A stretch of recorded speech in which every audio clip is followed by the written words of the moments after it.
What's going on, everybody? Welcome back to another video here on Vivo Garage. Today we are going to finish the engine install. It's all bolted down, getting stuff all connected, hooked up, and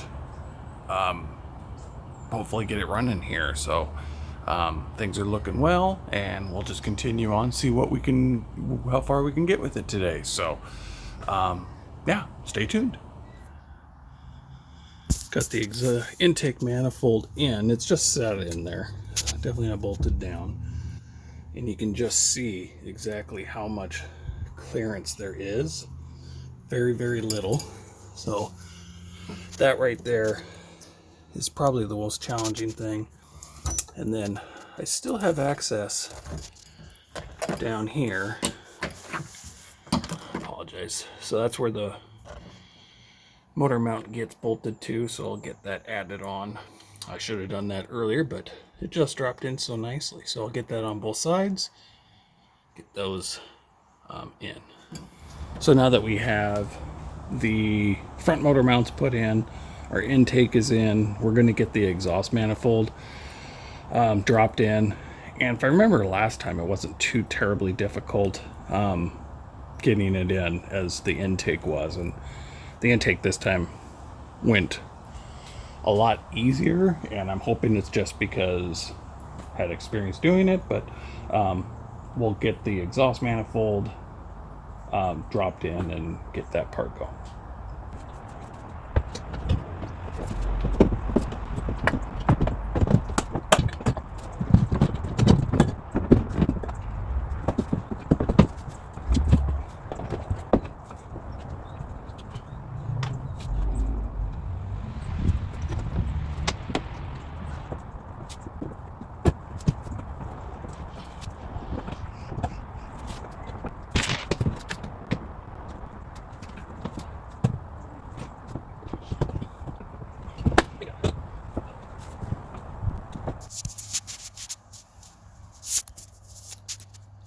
Well, you can see, I mean, it went in. It was a little difficult at first, but I realized the light I have right here was sitting at the bottom, so I could see the front engine mount, and it was actually preventing me from dropping this thing down. So I can go ahead and get these things fastened in, along with the intake manifold over here. And I think I'm at the point where once I can get that done, I can clamp the exhaust down and yeah, get this thing wrapped up. We'll be good. Get all the hoses hooked up and all good.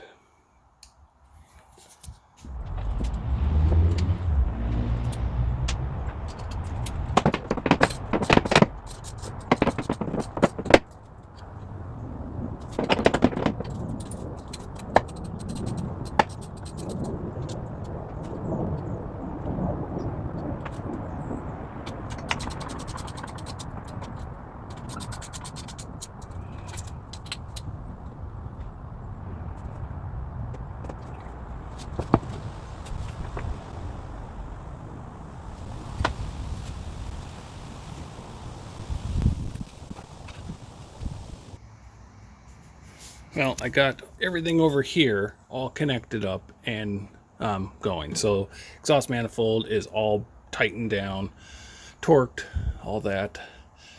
Got these hoses hooked up, verified that everything down here is all hooked up. Missing a few bolts down here. I've got to locate on those, but no big deal. We'll get those fastened down here. So I'm calling this side for the most part done. I'm going to get the valve cover on now, get that sealed up just so I don't have any debris that gets in there while I'm working in this area down here. So we'll work on that, and then we'll get this stuff down in here buttoned up and hooked up. Now that we got the cover back on, tightened down, I'm going to go ahead and get the oil put back in. I'm just using the same oil I did. It's brand new, so I'm not worried about that.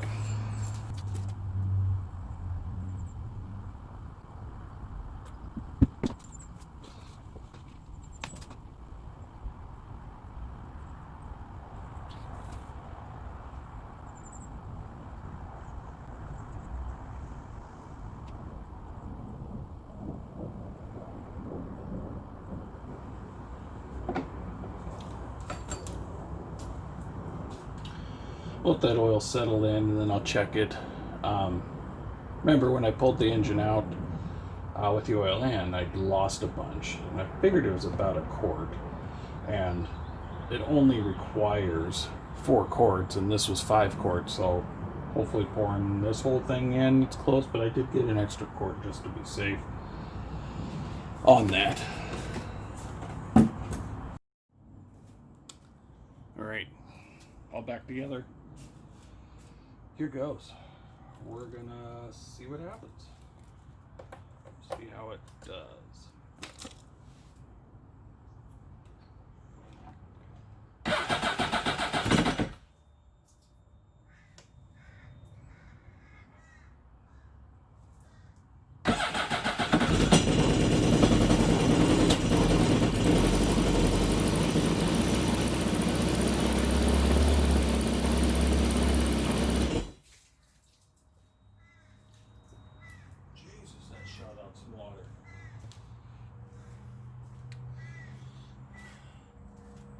That was it. I have never started it before. I am so relieved.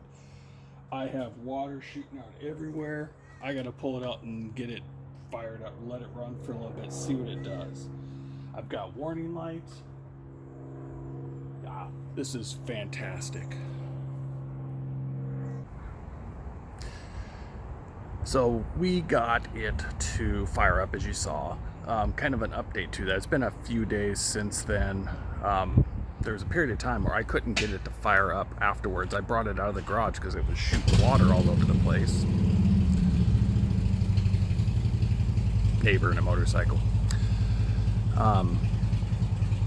And got it all hooked up to the hose and was gonna fire it up again, and it wouldn't fire. I couldn't get it to go for anything, and just did some troubleshooting and stuff like that, and decided I'd replace the spark plugs. So got those replaced.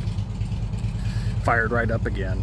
So I was like, cool, no problem. We are good to go. It was a little hard to start, but wasn't 100% sure on that. So I just kept going at it. It finally got going, and it seemed as the engine got warmer, the better it ran.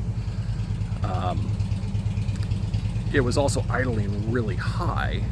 I don't have any video of that, but did some more research and found there's a vacuum line going from the top of the valve cover to the intake. So I put a vacuum hose on that, and now it starts up with the idle down to where it should be, just over 1,000, 1,300 range in there.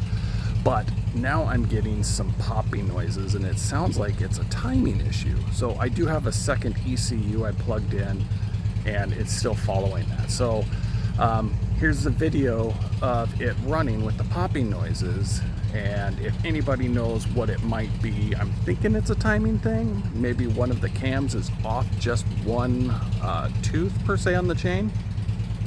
But if you have any ideas of what it is, go ahead and comment below. I feel like he's doing it on purpose. Go ahead and comment below. I'm also going to post this video to the Green Hulk forums group to see if they can weigh in on it. We are, today's what, June 24th? Yeah, June 24th. And I really want to get this thing in the water this weekend, because I have big plans for this thing over the 4th of July weekend, and I don't want it to have problems while I'm out there if I can avoid it. So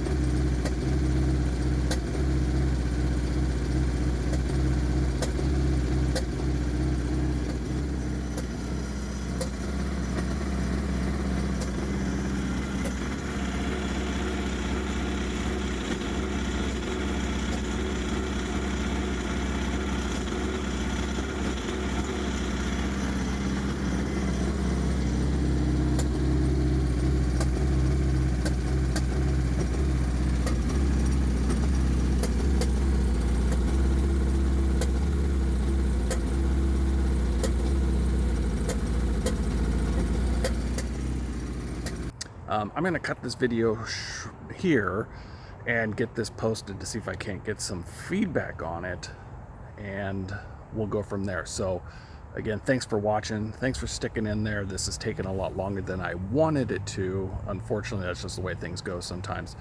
But I appreciate everybody who takes the time to watch this, everybody who subscribes, everyone who gives it a like, comments. Yeah, awesome. Thank you so much. And everybody have a great day. We'll talk to you later. Bye.